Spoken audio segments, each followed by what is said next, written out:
Are we going to have a recession in 2020? Stay tuned.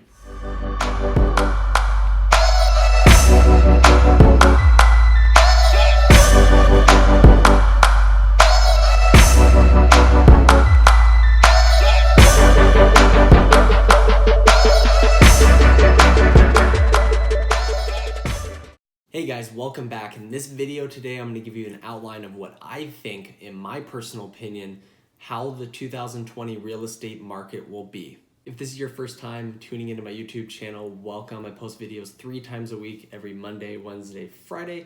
Definitely think about subscribing to my channel if you want to learn more about real estate. Now in this video, I'm going to give you what I think the 2020 real estate market will do.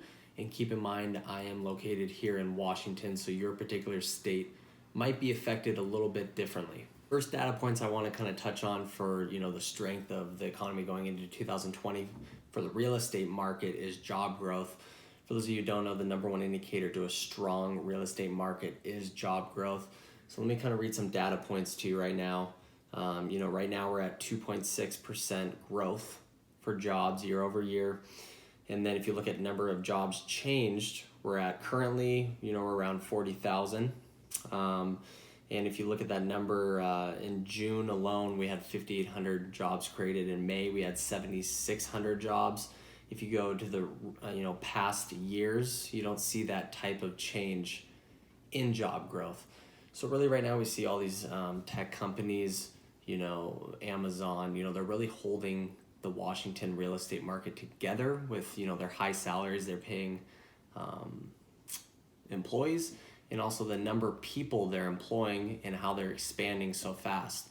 So I kind of see it, in my personal opinion, I see other states maybe being hit harder than us, and it might just glance over us because of our strong tech. The next data points I kind of want to touch on to assess the strength going into 2020 would be, the months of inventory we have. I'm particularly located in Snohomish County, and the months of inventory are extremely low right now. For those of you who don't know, a normal market is around 4 to 5 months of inventory, which basically means if all transactions stopped in the marketplace, it would take 4 to 5 months to sell out of all that inventory.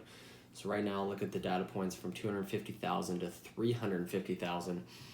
We're at 0.8 months of inventory, which is a severe shortage. And keep in mind, we haven't seen 4 to 5 months of inventory in a very, very long time. So, I've actually heard that number might lower for what's called a normal market. But we haven't seen a normal market. We've been very severe shortage for a very long time. And this is causing houses to sell very fast, low days on market. Buyers are, they're getting outbid. You see multiple offers. So, we're still seeing that right now, which it's still a very, very strong real estate market. So to keep on this topic of low inventory, I think it, is caused by a couple different things. We're seeing a lot of people, moving out of Seattle in that Bellevue area just because of affordability issues. And, maybe they can afford it, but maybe they don't want to pay the premium pricing that Seattle and Bellevue, you're going to have to pay right now in this market. So a lot of people are moving up farther north or farther south, because they want to get a detached unit. Maybe they want a yard, they want 3 to 4 bedrooms. And, in Seattle, it's just unaffordable, to purchase something like that for them. So I want to give you guys some data points of, the job growth happening in around the Puget Sound area, so this can kind of make more sense. Amazon has 10,000 jobs posted in Seattle. Another 57,000 jobs posted within 25 miles of Seattle and Bellevue. And then we're seeing 30% growth in software developers by 2026, which equates to 255,000 jobs. So basically the amount of people migrating into the Puget Sound, we can't build enough homes for new construction to meet that supply need. So I project our inventory to stay low, with the amount of job growth. And like I said, thank the tech companies, because I really, really believe that, they're gonna, make our recession. If we do have a recession, it's not gonna feel like a recession. People might not even feel it in Washington, but like I said, other states might feel it a little bit more than us. Off the train of, real estate data just for a second, but, I think these topics can definitely affect the economy and, translate into real estate as well. kind of the looming challenges that I see is the trade war with China, right? We're going to need to get that figured out at some point. You know, corporate stock buyback purchases. So, corporations are buying, back their stocks, which is increasing the stock price, which is kind of inflating them and kind of, making a simulated stock market that you could say. And then obviously, the Boeing 737 challenges, right? Boeing's based out of Payne Field in Everett, Washington.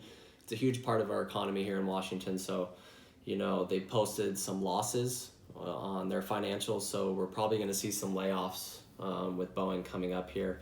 And then the last data point I have here is in-migration is good, but it's slowing down 8% from 2018.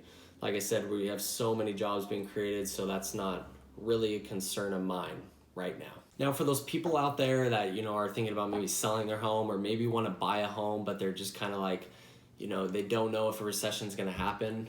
My advice to you is, look, we never know if a recession is going to happen. I can give you all these data points. We don't know. I would say buy a home, because the people that wait and keep waiting, 10 years goes by and they could have built equity through the 10 years of owning a home.